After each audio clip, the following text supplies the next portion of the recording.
Installing a 2.5-inch drive backplane.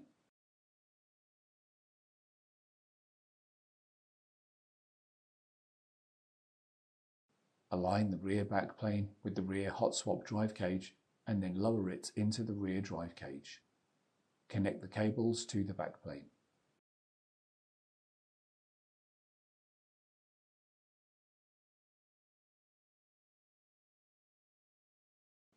Install the air baffle into the rear hot swap drive cage.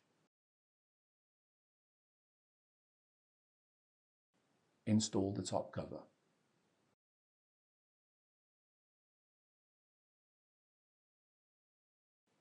Install the drives or drive fillers in the rear drive cage.